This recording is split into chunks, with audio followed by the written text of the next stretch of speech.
신약 148면에 있는 요한복음 4장 23절로 24절까지의 말씀을 나와 이 교회 위에 허락하신 하나님의 특별한 말씀으로 받들어 우리 한 목소리로 합독하겠습니다. 함께 읽습니다.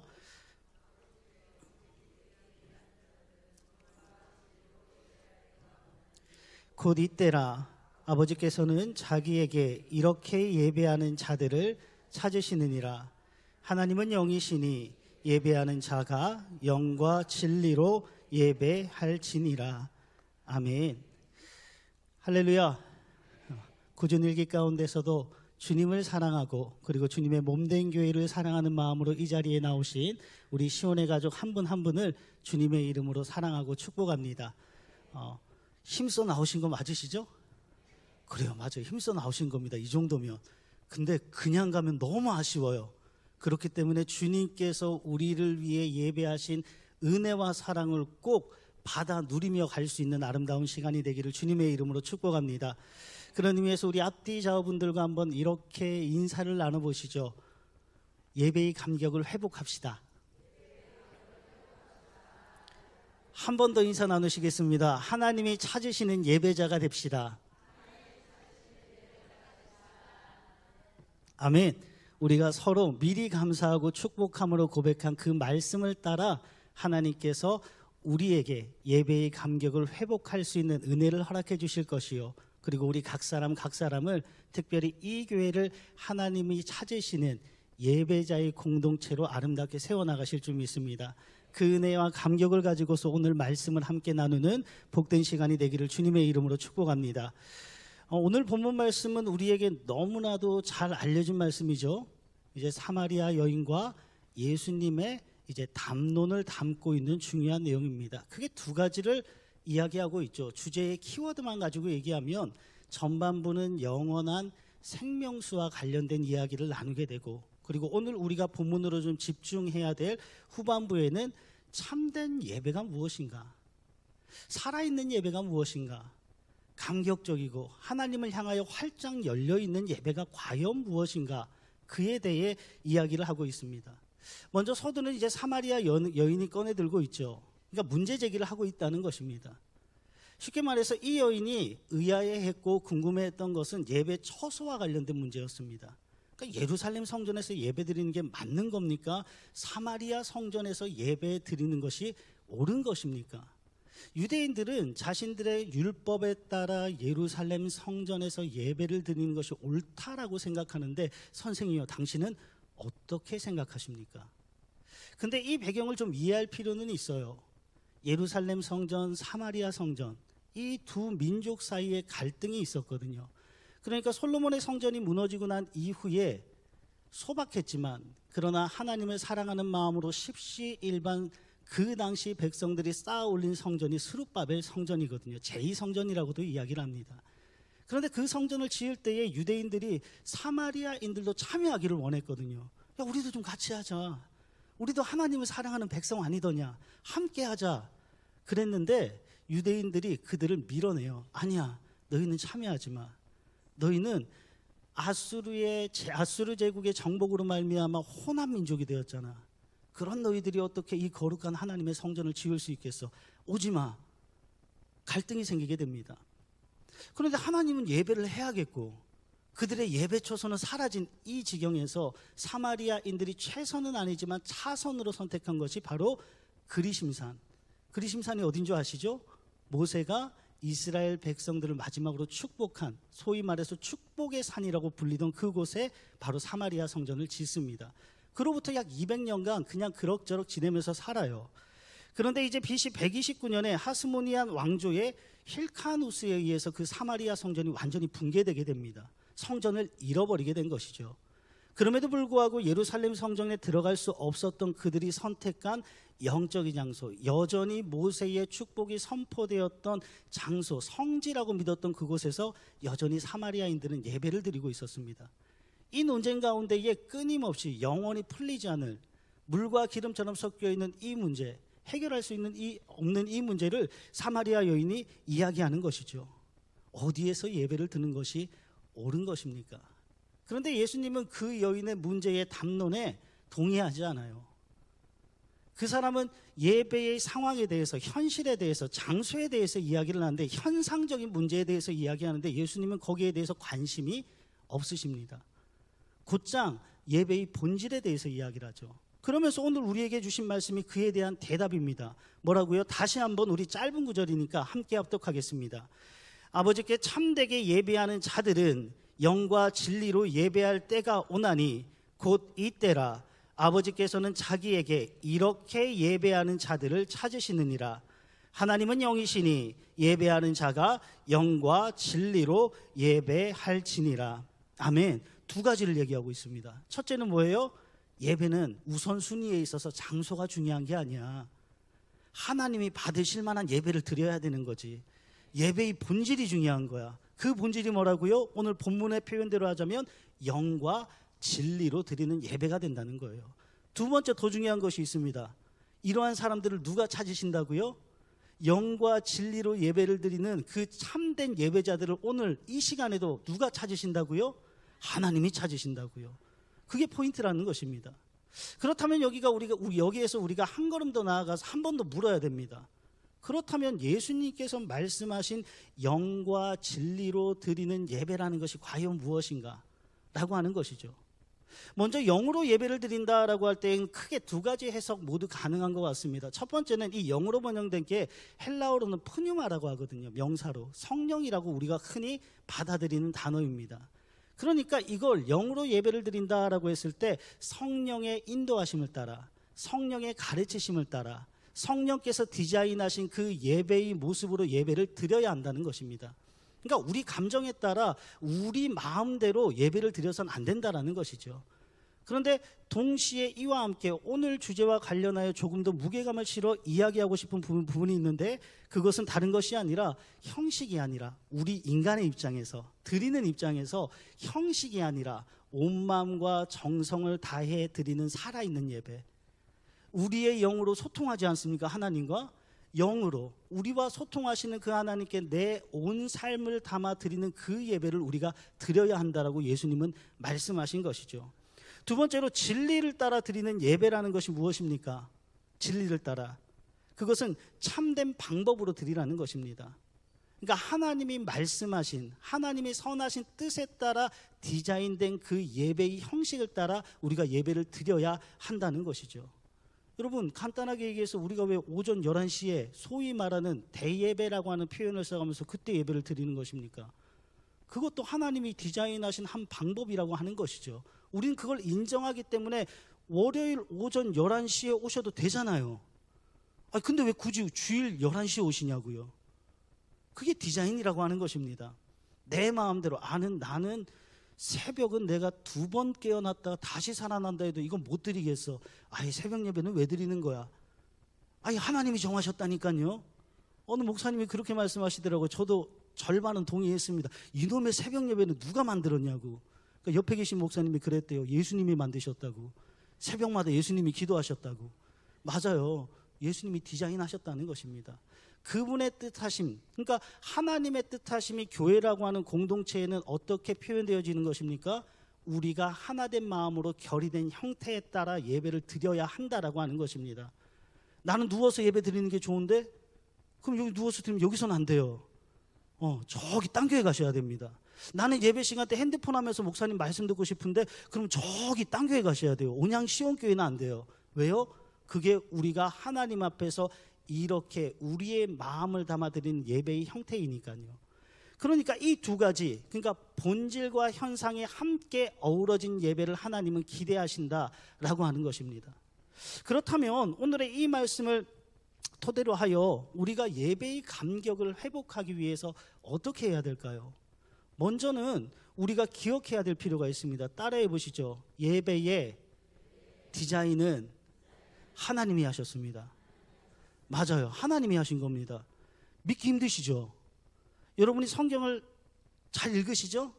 묵상도 하시고 정독도 하시고 하시잖아요. 매일의 일상을 통하여서 제 눈을 피하지 마십시오. 갑자기 피하면 안 하는 것처럼 느껴지니까 안 하시더라도 제 눈을 똑똑히 보셔야 됩니다. 읽으시잖아요. 근데 창세기 잘 읽으시죠? 출애굽기 후반기가 다 좀 흔들리긴 하지만 그래도 읽을만 해요. 스토리가 있으니까. 근데 우리에게 통곡의 벽과 같이 찾아오는 성경이 어딥니까? 레위기잖아요. 레위기가 어려우시죠? 자꾸 뭘 하고 태우고 뭐 하고 뭐 이렇게 바치고 뭐 뿌리고 올리고 흔들고 뭐 이런 얘기만 해요. 그러니까 도저히 무슨 얘기인지 모르겠단 말이죠. 근데 중요한 포인트 지점이 있습니다. 레위기 1장 1절에 이렇게 기록되어 있는데 이 부분을 좀 제가 대독해서 읽어드리겠습니다. 여호와께서 회막에서 모세를 부르시고 그에게 말씀하여 이르시되, 그러니까 오늘날의 표현대로 하자면 레위기는 예전에 대해서 이야기하고 있거든요. 거룩한 예배에 대해서 이야기하고 있다는 것입니다. 예배와 관련해서 이야기를 하자면. 그런데 그때 누가 말씀하신 거예요? 여호와께서 말씀하신 거라고요.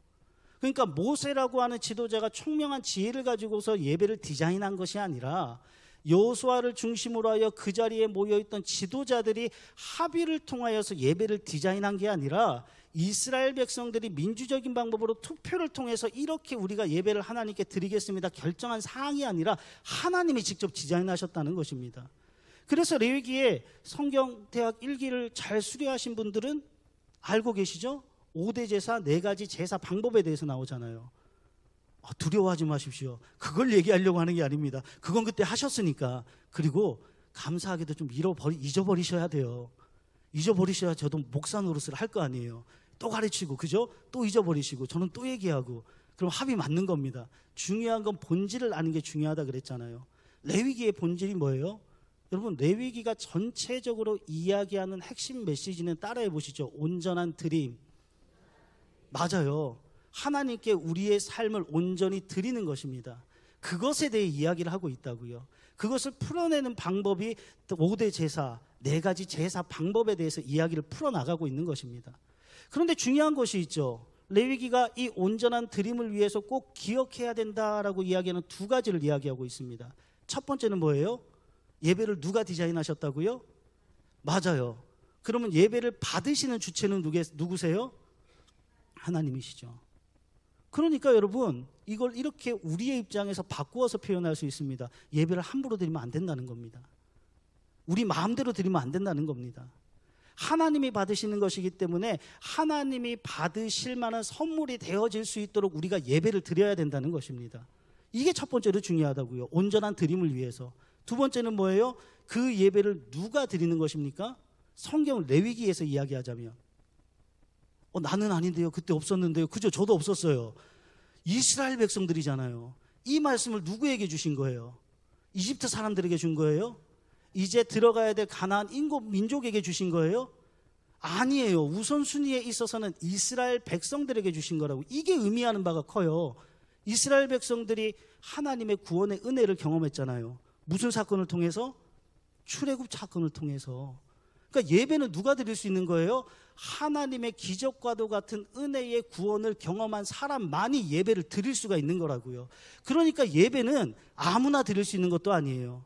함부로 드려서도 안 되지만 아무도 드릴 수 없는 것이, 아무나 드릴 수 없는 것이 예배라는 것을 레위기는 이야기하고 있는 거예요. 이걸 긍정문으로 표현하면 하나님이 받으시는 온전한 예배란 하나님이 기뻐하시는 삶의 모습을 담아 하나님이 받으실 만한 구원받은 구원의 감격을 가지고서 예배자로 하나님 앞에 설 때 하나님이 그 예배를 흠양하신다는 거예요. 기쁨으로 받으신다는 겁니다. 바로 여기에서부터 우리 예배 회복의 출발점이 있습니다. 사랑하는 성도 여러분, 우리는 예배를 받는 주체는 아니에요. 언제나 예배를 받으시는 분은 하나님이십니다. 그런데 우리의 삶 가운데 하나님이 임재하시사 우리의 예배를 받으시는 그 순간이 언제시냐고요? 하나님을 사랑하는 마음으로 드리는 예배, 하나님께 우리의 삶을 온전히 내어드리는 예배, 하나님을 인정하며 하나님을 경외함으로 내 삶을 그분 앞에 온전히 모두 내어드릴 수 있는 그 예배를 하나님이 받으신다는 겁니다. 그러한 의미에서 우리의 예배의 중심이 언제나 하나님이 되시기를 주님의 이름으로 축복합니다. 그리고 그 하나님을 향하여 우리의 삶을 내어드릴 때 토조 목사님의 표현대로 하자면 일부가 아니라 우리의 삶의 전부를 내어드릴 수 있는 믿음의 용기와 결단이 우리에게 있기를 주님의 이름으로 축복합니다. 그렇다면 이 상황 가운데에서 우리가 진실로 예배의 감격을 회복하기 위해서는 따라해 보시죠. 준비된 예배자가 되어야 됩니다. 맞습니다. 준비된 예배자가 된 사람만이 예배의 감격을 회복할 수 있습니다. 하나님이 찾으시는 예배자가 될 수 있습니다. 여러분 한번 계산해 보셨어요? 우리 온양 시온교회를 기준으로 하는 얘기입니다. 우리가 한 주간, 그러니까 일주일에 예배를 몇 번 드리는 줄 아세요? 자, 지금부터 산수를 시작하겠습니다. 새벽 몇 번 드리죠? 새벽 몇 번? 아, 그렇지. 지금 말씀하시는 분들은 자신 있게 말씀하시는 분들 새벽에 나오시는 분들이에요. 5번. 자, 주중에 예배 몇 번 드리죠? 새벽 빼고. 3번, 4번? 다른 교회도 다니시나 보다. 우린 2번밖에 안 드려요. 수요일이랑 금요일 주중에는 새벽 5번은 빼자 그랬잖아요. 그죠? 그럼 더하면 몇 번이에요? 7번. 주일을 몇 번 드려요? 3번. 합이 몇 번이에요? 10번. 1년이 몇 주예요? 52주. 대략 계산하자고요. 3주 때는데 빼고 52주. 그러면 10번이잖아요. 10번에 52로 곱해보세요. 얼마예요? 520번. 별로 안 놀라시네? 난 되게 놀랐는데 520번의 예배를 우리가 드린다니까요. 특별하게 몸이 불편하시거나 특별한 사정이 있어서 빠지시는 날은 온라인으로 드리시잖아요. 그것까지 인정하면 우리 520번 예배 드리는 거예요. 근데 거기에 그것도 부족해서 요즘은 유튜브도 잘 돼 있죠. TV에서도 예배 방송이 계속 나오잖아요. 과히 예배의 홍수 시대 속에서 우리는 살아가고 있습니다. 그런데 참 역설적이게도 여러분 예배의 감격은 사라지고 있어요. 지금 한국이 인구 절벽을 경험하고 있다고 하죠. 그래서 다음 세대들이 교회에서 사라지고 있는 현상을 너무나도 자연스럽게 받아들이고 있는 오늘의 시대 속에서 살아가고 있습니다. 그런데 이 현상을 보면서 제가 생각한 것이 있습니다. 왜 이렇게 예배는 홍수와 같이 넘쳐나고 있는 이 시대 속에서 우리가 살아가고 있는데 우리는 왜 풍요 속에 빈곤을 느끼면서 사는 거지? 왜 예배의 감격을 경험하지 못하는 거지? 왜 예배에서 하나님의 살아계심을 경험하지 못하는 거지? 그게 의문이더라고요. 많은 이유들이 있겠죠. 문화적인 이유도 있고 신학적인 이유도 있고 교회학적인 이유도 있고 여러 학적인 이유들이 다 많겠죠. 그런데 제가 한 가지를 깨닫게 됐습니다.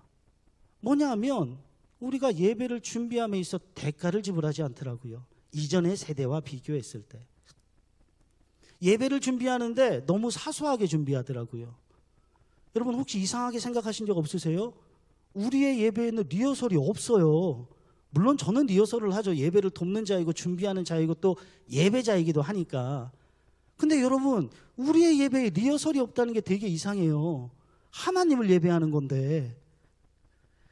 일전에 인기가 정말 많았던 나는 가수다라고 하는 프로그램을 혹시 기억하시나요? 정말 대한민국에서 네노라는 가수들이 등장하면서 참 많은 이들에게 감동을 선사했던 오락 프로그램으로도 성공했지만 음악적인 요소에 있어서 다시 한번 가수들의 정체성을 되돌아보게끔 만들었던 프로그램이었습니다. 근데 제가 1, 2회차가 아직도 생각이 나요. 김건모라고 하는 제가 개인적으로 가수로서 좋아하는 사람이 나왔거든요. 근데 1회차 때 김건모는 이제 노래도 정말 잘하는 사람이지만 예능인으로서의 감각도 뛰어나신 분이잖아요. 그러니까 첫 회 때 아직도 기억난다니까요. 립스틱 짙게 바르고를 불렀어요. 그리고 나서 피아노를 이렇게 멋있게 치고 다 부르고 나서 이게 예능적인 요소도 있어야 된다라고 본인이 판단했던지 뒤돌아서서 이렇게 빨간 립스틱 가지고 나와서 입에 막 마음대로 부르고 다시 돌아서서 관중들을 향해서 씩 웃었거든요. 이게 예능이라고 생각했으니까. 근데 그 한 주간 언론의 문매를 호되게 맞았어요. 야, 넌 장난하러 나왔냐? 제목에서 안 느껴져? 이건 나는 가수다. 가수로서 서는 자리인데 예능인이 아니라. 그러고 나서 언론에 호된 질책을 맞고서 그 다음 주에 섰는데 여러분 김건모라고 하는 가수가 고작 나는 가수다. 그 몇백 명 모이는 자리 그것보다 훨씬 더 큰 무대에서 서본 가수 아닐까요? 근데요 그 가수가 훨씬 많은 사람들 앞에 섰을 때도 당당하게 자기 노래를 부른 그 가수 손을 떨더라고요. 이렇게 심지어는 입술도 떨어요. 그러면서 인터뷰하는 과정을 봤는데 지난 한 주간 나는 이것이 예능적 요소도 들어가야 된다고 생각해서 나름 프로그램의 묘미를 살리기 위해 이렇게 했는데 이 자리가 단순히 예능의 자리가 아니라 나의 가수라고 하는 정체성으로 서는 자리더라. 내가 그걸 착각했더라. 그러면서 한 주간의 연습을 하는데 정말 피나게 연습했더라고요. 목이 찢어질 정도로. 여러분 사람 앞에 서는 그 노래 한 곡, 5분도 안 되는 노래 한 곡을 부르는데 그렇게 연습한다고요. 근데 우린 살아계신 하나님을 예배하잖아요. 근데 우리의 예배에 리허설이 없어요. 대가지불이 없어요. 교회 학교를 담당하는, 오랫동안 담당해왔던 한 명의 목사로서 왜 한국 교회의 청년들이, 청소년들이 왜 지금 주저앉고 있을까? 많은 이유들이 있겠죠. 근데 저는 그 이유 중에 하나를 이걸로 꼽아요. 여러분, 요즘 유튜브 들어가면 정말 찬양 잘하는 전문인 찬양 사역자 팀이 정말 많죠. 셀 수도 없이 많아요. 진짜 너무 잘해요. 어쩜 저렇게 각 팀의 색깔에 맞게 자기들이 예수님을 사랑하고 경배하는 그 표현들을 잘 풀어내는지 정말 놀라울 정도예요. 근데 생각해 보세요. 저는 고등학교를 졸업하는 그 순간까지 제가 경북 포항제일교회 출신이거든요. 그 당시에 포항 경북동 지방 내에서는 그렇게 작은 교회는 아니었어요. 그 당시 성인 기준만 한 500명 모였으니까. 이게 체감이 안 되시죠? 남의 교회 얘기 같아서. 여러분, 감리교회에서는 그 2단 취급받았어요. 지금도 그래요. 장로교 일부에서는 여전히 감리교를 2단이라고 얘기해요. 그런데도 500명 모은 교회였어요. 근데 애석하게도 제가 졸업하는 그 순간까지 전도사님이 단 한 번도 오시지 않으셨어요. 멀다고. 그러니까 모든 걸 준비하더라도 찬양, 수련회를 준비하건 문학 행사를 준비하든 뭘 하건 다 우리가 준비했었다는 거예요. 얼마나 조악하겠어요. 잘 배우지 못한 애들이 하는 건데. 근데 그걸 준비하는데 여러분 일주일에 3번씩 모였어요. 요즘은 감이 안 오시죠? 애들 학원 보내야 된다고. 그렇게 모이면 신고 들어올 거예요, 교회에. 근데 그땐 그렇게 모였어요. 형을 중심으로 해서 팀을 꾸리고 같이 찬양을 연습하고 잘 맞지도 않은 그걸 가지고서 두드리면서 그리고 기도하고 그리고 나서 수련회 당일이 되었을 때 찬양단에 서면 모든 애들이 부둥켜 안고 엉엉 울었어요. 힘들어서? 아니요. 그걸 준비하는 대가 지불을 하는 과정 가운데서 하나님이 우리를 예배자로 세우셨거든요. 부족했지만 어설펐지만 지금 다시 생각해봐도 와 그때 어떻게 했지? 이런 실력으로? 그런 생각을 가졌지만 그 어설픔 속에 하나님을 향한 진심이 있었거든요. 그 대가를 지불했을 때 하나님께서 그 수련회를 통하여 먼저는 찬양 단원들에게 그 행사를 준비하는 스태프들에게 은혜를 허락해 주셨고 그 은혜가 성령을 통하여 그 자리에 참석한 친구들에게 흘러감으로 말미암아 전문인 사역자 단 한 명이 없었음에도 불구하고 그 자리에서 많은 친구들이 회심하는 은혜를 경험했다고요. 여러분, 이것이 그래서 중요한 것입니다. 언제나 이와 같은 말씀을 함께 나누게 될 때 제가 꼭 전하는 말씀이 있습니다. 뭐냐 그러면 부모님의 신앙이에요. 저희 부모님께서는 지금은 우리가 월급을 받으면 다 온라인으로 이렇게 들어오잖아요. 그죠? 그래서 우리 대체적으로 남자분들은 되게 서운하실 거예요. 그럼 내 통장은 왜 있는지 난 모르겠어. 그냥 스쳤다 가요. 그냥 저한테 입금은 되거든요, 교회에서도. 근데 그대로 토스가 돼서 제 아내 통장으로 고스란히 다 들어가요. 그리고 예전에는 그래도 일정 금액 정도는 당신 용돈으로 써 그런 말을 했거든요. 근데 어느 순간부터 제가 이걸 손에 쥐고 있나 모아서 주나 그냥 주나 똑같은데 그냥 보내지. 그래서 보냈어요. 아무 말이 없어. 내 용돈도 같이 더해서 가는데 필요하지 않아? 이런 걸 묻지 않더라고요. 그래서 다음부터는 제가 결심을 했습니다. 그냥 내 건 끝까지 손에 쥐고 있자. 나중에 어떻게 할지언정. 근데 중요한 건 뭐예요? 예전에는 어르신들 기억나시죠? 한 달 월급 받으면 노란 봉투에 받아오셨잖아요. 거기에 보면 전체 월급 얼마, 그 다음에 과세 얼마, 세금 얼마 이거 쭉 빼놓고서 월급 통지서처럼 그 앞에 딱 붙여서 나왔다고요. 근데 저희 어머니가 아직도 기억이 나요. 그걸 받잖아요. 그러면 한 달에 헌금이 얼마든 11조, 감사, 목적, 건축 이걸 다 떼놔요. 그리고 그건 손도 안 대요. 그리고 그걸 가지고서 은행에 가요. 그리고 그걸 새 돈으로 다 바꿔요.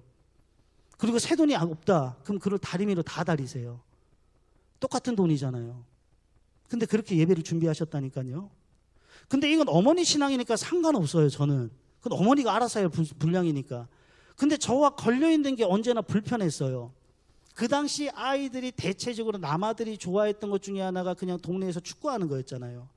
그리고 꼭 갖고 싶었던 중에 하나가 좋은 축구화. 그걸 꼭 갖고 싶었다고요. 근데 제가 좀 죄송한 표현이지만 미치는 날이 있었어요. 그걸 월요일날 사주면 미쳐요. 왜냐하면 주일날 신어야 되거든요. 모든 것은 주일로부터. 그게 어머니의 신앙이었어요. 첫 것은 하나님께로부터. 그래서 월요일날 사놓으면 이걸 못 신어요.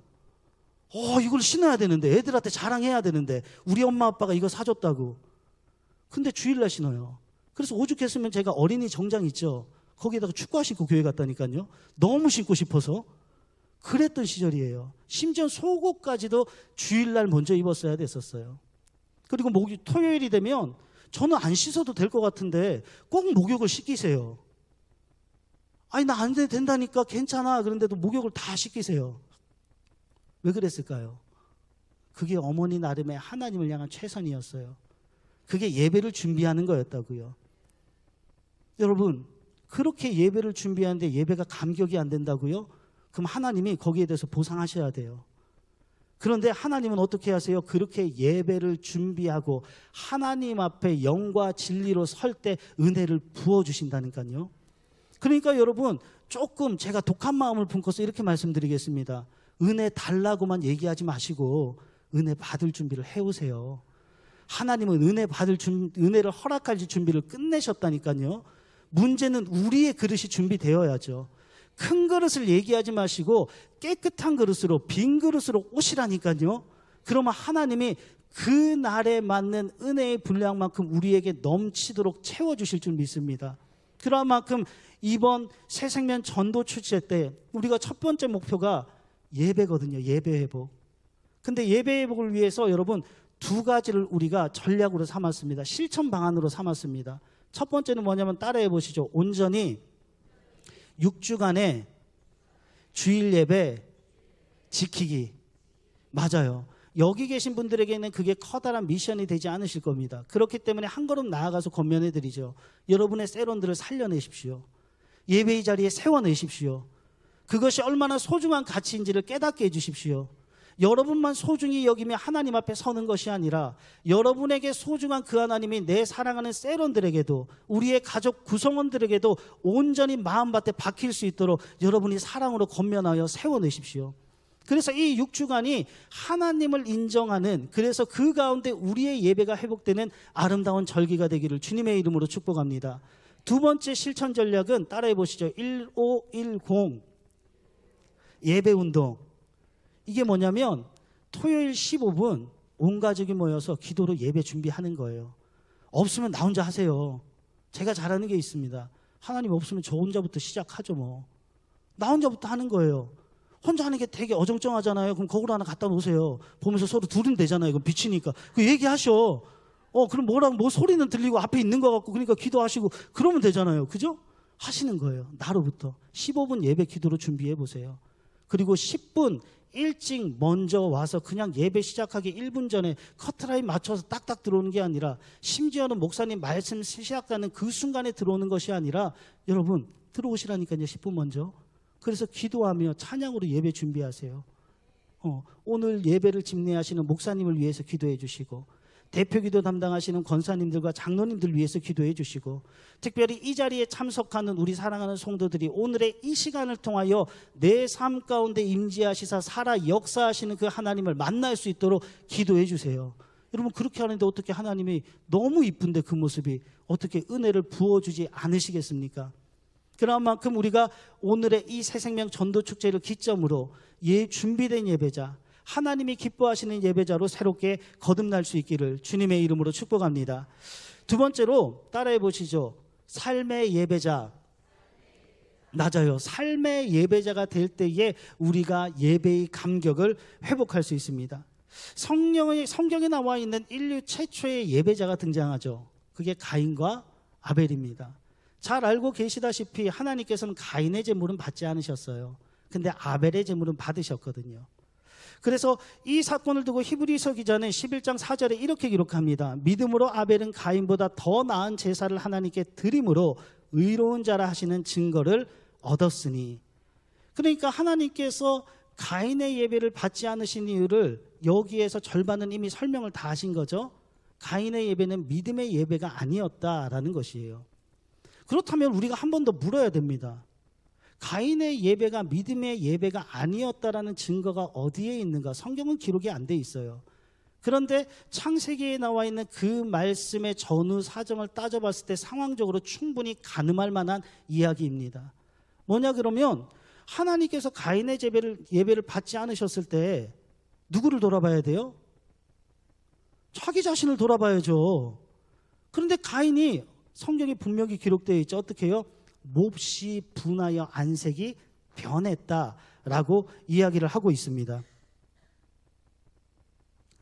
이 얘기가 무슨 얘기냐면 몹시 분하여 안색이 변했다? 왜? 하나님이 받지 않으실 만한 이유가 있지 않으실까요?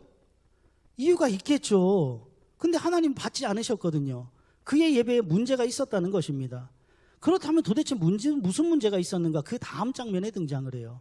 이후에 이 사건이 끝나고 난 이후에 하나님께서 분명히 그 순간 말씀하시거든요. 죄가 너를 넘어뜨리려고 하는데 너는 그 죄에 넘어져서는 안 된다. 그 죄를 다스려야 된다. 미리 경고하셨다고요. 처방을 미리 내려주셨다고요. 그런데 아벨의 제사를 받았으니까 아벨이 어떻게 보이겠어요? 미워 보이겠죠. 니까 줄게 뭔데. 근데 둘 사이에 뭔가 말다툼이 있었나 봐요. 근데 여러분, 형제 사이에 말다툼이 있다 그래서 사람을 죽여요? 그게 어떻게 있을 수 있는 일이에요. 근데 죽이죠. 그리고 완전 범죄라고 생각해요. 하나님이 찾으시거든요. 몰라서 물으신 게 아니라고요. 네 동생 아벨이 어디 있느냐. 근데 가인이 뭐라 그래요? 가인이 하나님한테 내가 아우를 지키는 자입니까? 하나님이 알아서 찾으세요. 필요하시면. 그렇게 얘기한다고요. 근데 그에 대한 형벌로서 가인에게 하나님이 농사꾼이었잖아요. 땅에서 빌어먹은 사는 사람이라고요. 하나님의 은혜로 말미암아. 그런데 어떻게 해요? 그에게 유랑하는 생활을 하게 돼요. 유목민이 되게 만드신다고요. 그러면 거기에 대해서도 하나님이 살려주셨으니 자신의 죄를 깨닫고 돌이켜 감사한 마음으로 이제서라도 뉘우치며 감사한 마음으로 살아가야 되는데 가인이 뭐라 그러는 줄 아세요? 하나님 앞에 하나님, 제가 아무리 아벨을 죽였다라고 한들 지금 하나님께서 내 삶의 터전을 떠나서 이렇게 유랑민으로 살아가라고 이렇게 죄에 대한 형벌을 내리시는 거, 이거 너무 과중한 것입니다. 과중처벌이라는 거예요. 가인의 태도가 보이세요? 그가 어떠한 마음으로 예배를 드렸는지 가늠이 되세요? 믿음으로 아벨이 예배를 드렸다는 것, 이런 표현이에요. 여러분, 하나님, 내 손에 주어진 모든 것이 하나님의 선물입니다. 그러니 하나님 받으시옵소서. 내 삶을 드립니다. 내 삶의 예배를 하나님 기뻐 받아주시옵소서. 그 얘기를 한 거라고요. 근데 가인은요, 대충 드린 거예요. 이거 꼭 아까운데 이거 굳이 드려야 되나? 이거 좀 뺀다고 해서 모르시겠지? 내일도 드릴 건데 뭐. 삶이 담겨있지 않았다는 것입니다. 사랑하는 성도 여러분, 성도님들이 간혹 그런 말씀을 하세요. 목사님, 오늘 예배 가운데 은혜 받았습니다.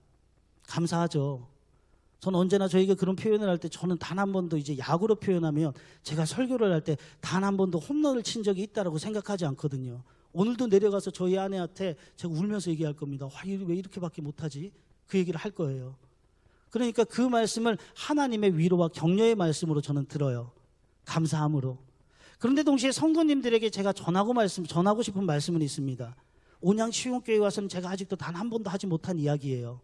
개별적으로는 더더욱 할 수 없는 이야기고요.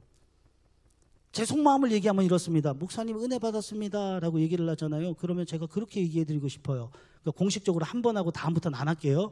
뭐냐 그러면 은혜 받은 모습대로 살아가십시오. 하나님께 영광이 되는 삶을 살아가십시오. 교회의 덕이 되는 삶을 살아가십시오. 하나님께서 사랑하는 성도님들에게 붙여주신 그 한 사람 한 사람에게 희망이 되는 삶을 살아가십시오. 삶의 예배자가 되십시오. 여러분, 그 예배를 가지고 예배자의 모습으로 내 삶을 살아갈 때 하나님이 얼마나 기뻐하시겠습니까? 생각을 해보세요. 이번에 우리가 새생명 전도 축제를 하는데 삶으로 살아보라는 이유가 두 가지 때문이에요. 여러분, 저희 막내 아들이 이번에 추석이 너무 길었잖아요. 그죠? 아이들은 너무 좋았을지 모르겠지만 저희 아내는 너무 힘들었거든요. 근데 얘가 어느 날 저한테 얘기하더라고요. 이 속이 더부룩해 그러더라고요, 막내가. 근데 이유가 있어요. 난 더부룩해도 너무나도 당연한 것 같아. 아침 먹고 누워 있어요. 점심 먹고 핸드폰 하고 있고요. 저녁 먹고 만들기 하면서 뒤로 대자로 누워 있어요. 활동이 아무것도 없어. 그러니까 속이 더부룩하지. 소화가 안 되는 게 당연한 거예요. 에너지를 방출한 적이 없는데. 여러분, 영적인 생활도 마찬가지입니다. 왜 영적으로 우리의 속이 더부룩한 줄 아세요? 은혜는 받았거든요. 근데 받은 은혜를 소진하지 않으니까요. 초대교회의 모습을 보세요. 성령이 임하셨잖아요. 성령이 임한 이후에 가장 먼저 나타난 현상이 뭐예요? 방언을 했다고요. 근데 그 방언은 단순하게 우리가 지금처럼 알아듣지 못하는 방언이 아니라 외국어, 실제적인 외국어를 했어요. 오늘날로 비유하자면 일본어를 하나도 못하는 사람이 갑자기 일본어로 이야기하고, 중국어로 이야기하고, 독일어로 이야기하고, 영어로 이야기하기 시작한 거예요. 근데 그걸 했다는 게 중요한 게 아니에요. 그 내용이 중요해요. 뭘 했어요? 그들의 방언을 통하여서 하나님의 새로운 구원의 역사를 선포하게끔 했다고요. 그게 방언의 핵심이었다고요. 하나님과 단절된 역사가 이 성령의 임재하심으로 말미암아 하나님과 소통하게 되었다라는 것이에요. 바벨탑의 사건을 완전히 180도 역전시킨 사건이 성령의 임재 사건이라는 것입니다. 근데 중요한 게 있어요. 성령의 충만함을 받았잖아요. 근데 베드로가 그 순간 어떻게 해요? 나가서 증거해요. 예수를 증거한다고요. 며칠 전까지만 해도 죽음의 공포에 휩싸여서 어디 밖에도 나가지 못한 사람이 성령으로 충만하게 채워지니까, 하나님의 은혜로 충만하게 받으니까, 오늘날의 표현대로 하니까 은혜 충만을 받으니까 그걸 소진하더라는 것이죠. 그리고 그 베드로의 설교에 감동을 받은 초대교회 성도들이 하나하나 모여서 받은 은혜를 가지고서 어떻게 해요? 저는 초대교회의 모습이 진짜 놀라워요. 다른 무엇보다 어떻게 서로 떡을 떼며 교제하며, 근데 제 눈을 확 사로잡고 있는 한 문구가 들어오더라고요. 뭐냐면 각 사람의 필요에 따라. 여러분, 이게 되게 중요해요. 그 각 사람은 이전에도 내 삶에 내 곁에 있었다니까요. 어느 날 갑자기 하나님이 이 사람을 섬기라고 하늘에서 뚝 떨어진 사람이 아니에요. 어제도 묻어난 일상 가운데 내 곁에서 살아가던 한 사람 한 사람이었습니다. 그런데 성령의 충만한 임재가 내 안에 임하고 나니까 주의 사랑의 시선으로 바라보니까 그 사람의 필요가 보이기 시작하더라는 것이죠. 그래서 그 사람의 삶의 자리를 내가 책임져 줘야겠다. 누가 등 떠밀어서가 아니라 내가 책임져 줘야겠다. 내가 세워줘야겠다. 나라도 저 사람의 손을 꼭 잡아줘야겠다라는 그 각 사람의 필요에 따라 사랑으로 서로를 섬길 때에 마지막 그 절에 뭐라고 나와 있습니까? 이렇게 은혜 받은 예배자의 모습으로 받은 은혜를 흘려보내니 하나님께서 어떻게 하셨다고요? 날마다 구원받는 사람의 수를 그 공동체에 더하시더라. 그러니까 이번 새생명 전도 축제를 통해서 하나님이 우리에게 기대하시는 것은 더하시는 게 아니에요. 그건 하나님 거예요. 우리가 할 수도 없어요. 하나님이 우리에게 기대하시는 모습은 무엇입니까? 참된 예배자의 모습으로 우리가 새롭게 서기 위해 삶의 예배자가 되라는 거예요. 받은 은혜를 흘려보내라는 것입니다. 여러분, 그래서 이번에 153 기도 운동을 하잖아요. 이게 뭐예요? 하루에 5분 이상 내게 허락하신 셀 내에 혹은 우리 가족 구성원 내에 장기 결석자들의 영혼 구원을 위해서 하루에 우리 밥을 몇 번 먹죠? 3번. 그렇죠. 저를 보면서 흔들리시면 안 돼요. 저는 하루에 2끼 먹어요. 진심으로 2끼 먹어요. 진짜. 근데 한 번에 많이 먹어서 그렇지. 어쨌든 넌 2번 먹어요. 근데 3번 먹잖아요, 보통. 그러면 3번은 기도하자. 그 영혼의 구원을 위해서. 그리고 111 부흥운동이라고 있어요. 그게 뭐냐면 하루에 매일 하나예요. 매일 연락하고 매주 만나보고 한 명 이상 주의 구원의 자리에 초청해 보자라는 거예요. 여러분, 해보세요. 해보세요. 해보면 그이가 변하기 이전에, 상황이 변하기 이전에 나를 변화시키시는 하나님을 만나실 수 있어요. 그렇게 믿음 따라 순종했을 때 여러분 어때요? 그 영혼이 이 자리에 나오면 우리가 얼마나 감격의 눈물을 흘리겠어요. 그죠? 그 가운데 하나님께 얼마나 감사의 찬양이 넘치겠어요. 근데 반대의 경우도 은혜예요. 왜요? 그렇게 에너지를 쏟았고 시간을 쏟았고 열정을 쏟았고 내 모든 것을 주의 마음으로 그에게 쏟았는데 이 자리에 안 나올 수도 있죠. 근데 여러분, 그 과정을 통해서 주의 마음을 배우게 돼요. 주님의 애처로운 마음, 잃은 양 한 마리를 찾아 나서신 주님의 그 마음을 우리가 그 과정을 통해서 닮아간다니까요. 그럼 이 자리에 나와서 어떤 기도하겠어요? 하나님 살려주세요. 저는 여기까지지만 그러나 이후에도 계속해서 제가 복음을 증거하겠지만 주님 살려주세요.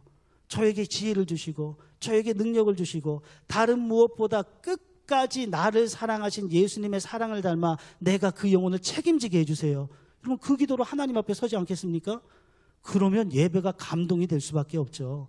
성령의 임재 가운데 은혜가 될 수밖에 없죠.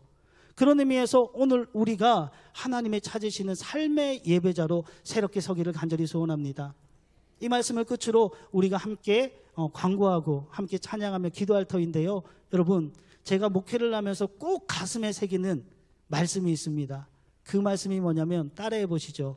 하나님 말씀 가운데 사소한 말씀은 없다.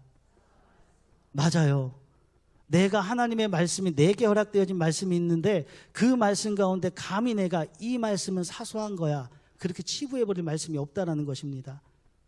하나님, 우리가 사소하게 여기는 그 말씀이 시시때때로 사소하게 여기는 그 말씀이 천지를 창조하신 능력의 말씀입니다.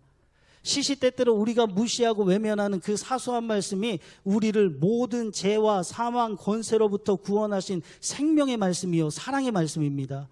오늘 이 새생명 전도축제를 통하여 우리에게 허락하신 나아가야 될 방향이 있고 우리가 매일과 같이 실천해야 될 소중한 한 가지 한 가지, 어떻게 보면 사소해 보일지도 모르죠. 그러나 여러분, 그 사소함으로부터 하나님의 역사가 시작됩니다.